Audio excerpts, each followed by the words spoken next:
Welcome back again. But before we continue, I'd like you to follow us on all our social media pages: Instagram, Facebook, Twitter. You have it. Please can you follow us to enjoy more of these juicy details? So let's go back to the program now.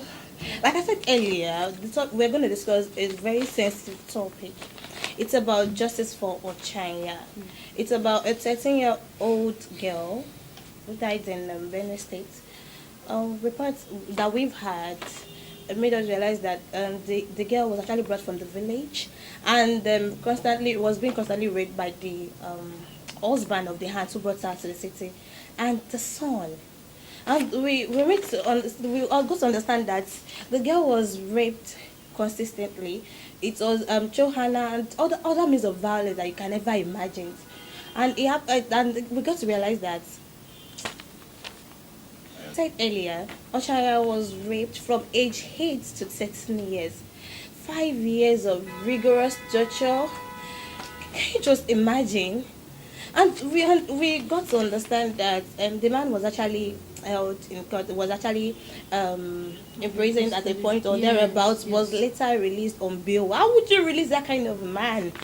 You know, a lot of things are going wrong in this country, and trust me, we need to seek justice for Ochanya. It's actually trending this, and we had to come on the show to talk about it. Oh, I think justice for Ochanya has been it's been trending on all social media platforms, and there have been matches going on for her.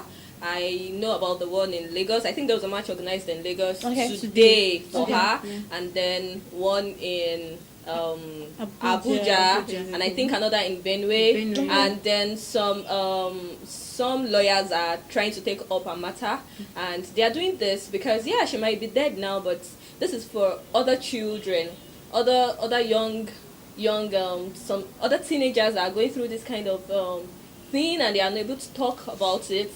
I think that now that they can see that, it's actually a barbaric act, it's something you can come out and say, I'm going through this, and you'd get help. I like the fact that Nigerians are standing up for issues like this, issues of rape and pedophilia and all that. All this needs to stop. It really needs to stop. It needs to stop. It needs to stop. But what would you, when some of these rapists are caught, when they ask them questions, when they interrogate them, what they come up with them, the girl is attractive. And what would you say of an 8-year-old child? It should really be attractive type of that type of 8-year-old child. I don't think it's about attraction. There is any justification for this kind of barbaric behavior. There is no justification. It is evil. No. There is no justification for saying an 8-year-old girl is the next object of your sexual arousal. No. It just doesn't. I mean, I'm still trying to process the level of, as in, I don't know. This man has a daughter. I mean, he does. He has a son and a daughter. His son and himself were taking turns on this girl every night for 5 years, and his own daughter was being preserved. I mean, I'm sure this man would shoot anyone who happens to touch his own daughter. Yes, they tend to shoot their own offspring. I like that this man is actually a religious person, and he's a lecturer. Can you imagine? He's a lecturer. I mean, he has to tell the judge in court that it's a family matter. Let's go and settle it at home. Can you imagine? Thank God they didn't grant him bail. He was granted bail, but thank God he's back in custody. He's back in custody. But the son is still roaming at large. I mean, the son from my head as yesterday. He was online. Yes, his social media was still online. He was online. Yes. Okay, so now that this is actually a big issue in Nigeria, I think we need to. What did you think are the measures mothers can put in place? I don't think mothers. It's not just a Nigeria thing. Societies. Okay, let's do it like this. Let's start with the mothers. What mothers can do to protect their female child from this kind of predators. They will do to society and whoever you think might be in position of power to help. Let's do the mothers first. What do you think mothers should do? Advice to mothers there. Well, for mothers, first of all, I will look at this case of Ochanya. Okay. I wouldn't want to believe that this woman didn't know that such thing was happening under her roof for 6 years. You've probably seen this girl, at least you have your own daughter. You've seen how she's an 8-year-old, for crying out loud. She must have walked funny. Yeah.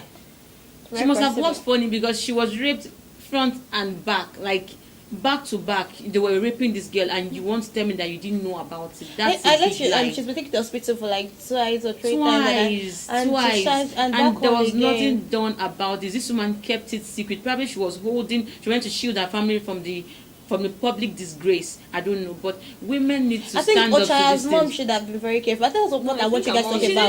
What do you think? What if do you know how many people who take their child, who give their child out to help a family member, and when they call the child, they probably beat the girl. Make sure you tell your mother that you're fine and everything is going on well. And then, and the girl is there, and her mom doesn't even know. There are even cases of men having, Carnal knowledge of their own children. Not even someone else's children, and their wives are ordaining this disgraceful act. Yes. So women need to stand up. The women need to stand up. And then the culture of silence. Such things. Yes, silence is a big deal. You don't tell when a child wants to tell you something or is trying to pass an information or most something. Most women don't know. Even if it doesn't make sense, you don't tell the child to shut up. You let them talk. Because, some of those children are actually scared about, what they might get from, they might be scolded or beaten or something. So they don't get to talk about it. They just keep shut about it, and then they just let it go. And this act continues that way. Like that. There should be serious sensitization. I think they're quite agree with you. And the fact that majority, they don't even see it as a big deal. Like, well, it's supposed to be a family. I'd heard of a case like that too. That a girl ran to the police station to report her father for abusing her, and the elders and the family said that she should have kept it a family thing instead of disgracing her father. So they see that the fact that she reported as a disgraceful act, the fact that he was molesting her. Exactly. Yes. So I've seen many cases, even domestic violence. When you beat someone and you want to report, they tell you shouldn't take it out because you're supposed to shield your family. Don't take your family to the public eye. Blah blah blah. But it shouldn't be that way. These things should be spoken about. You should allow people be vocal. And the fact that your marriage doesn't mean you should hold things that are wrong.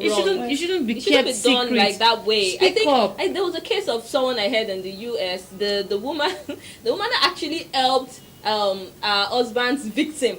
Okay. The man raped someone. Okay. She helped her to fight the case. And then after that, he divorced him. She divorced him. Yeah. Well, that is good. I think that should be encouraging in Africa. In Nigeria now, it is like once the marriage is shaking, it is the woman's failure. She has failed as a woman. So a lot of women are actually doing a lot of unthinkable things. I saw a quote online. Someone said that there's nothing feminine about being a doormat. The fact that a woman doesn't make you doesn't mean that you say things that are wrong and then you just keep quiet about it and receive the dust. Yes. Sniffing the dust. Not things as horrible as molestation. I think the first thing to do is mothers need to begin to sensitize children. As young as the age of 2. You just let them know that this thing is part of wrong. your body. Yeah, anybody touch this place, tell mommy. Speak up and do not cover that don't person. touch me. Those things should be done. I think another thing is when children are trying to tell their parents about sex, African parents beat children. Yeah, they do. I think you shut them. Yeah, you shut them out. And then I think one of the reasons why the rape culture keeps going on is the fact that sex is seen as something that should not be talked about. I think once it is being demystified, look, something happened. Someone raped me. Call it. Let's go ahead with the case. Most of these victims don't even get to talk about it because of the shame and whatever it is that is going to be attached to sex is involved. I actually put up a post on Facebook. I had someone that was raped. I'm like, do you have an outline for rape victims? I got a lot of messages in my inbox. I was really, I think like we rightly said, the bodies that are ensuring that they fight for victims like this, but we can actually do more. And for justice for Ochanya, I think things that have been done already, but we can as individuals do more. Let's go to our social media platforms. Let's talk about it. Let's raise the awareness. It's a bid to raise justice for Ochanya. She's dead now, but we need to save other female child out there that are still susceptible to this kind of things, and things like this might still happen to them. Let's just do what we can in our power to raise justice for Ochanya.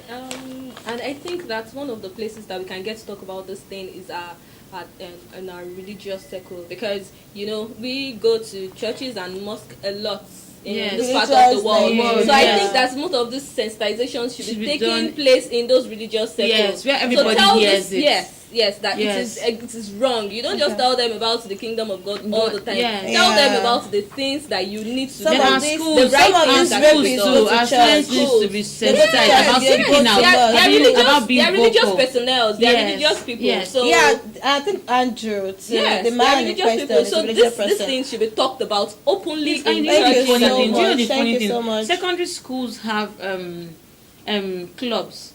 I think when I was in secondary school, I was in health and life planning club. Okay. I was in a lot of health, and we were taught how to speak up against these things. Being assertive, being able to say no, let your no be no, let your yes be yes. So thank you so much. I think young people should be encouraged to do these things. Thank you so much, Justina. Thank you so much, Semi. Thank you so much, Dami. It's been quite an interesting episode. Like we all have said, let's look for ways. Mothers should be more careful these days. Parents should be careful, not even mothers alone. Let me not try to do the mother thing. Father, so we need to be very, very careful with our female child. The society at large, let's be very careful. And in a little way that we can, let's try and raise justice for our child. Thank you so much. And it's been nice being on this program today. My name remains Olaniyan Damilola. Thank you. I'll see you next. Bye-bye. Bye.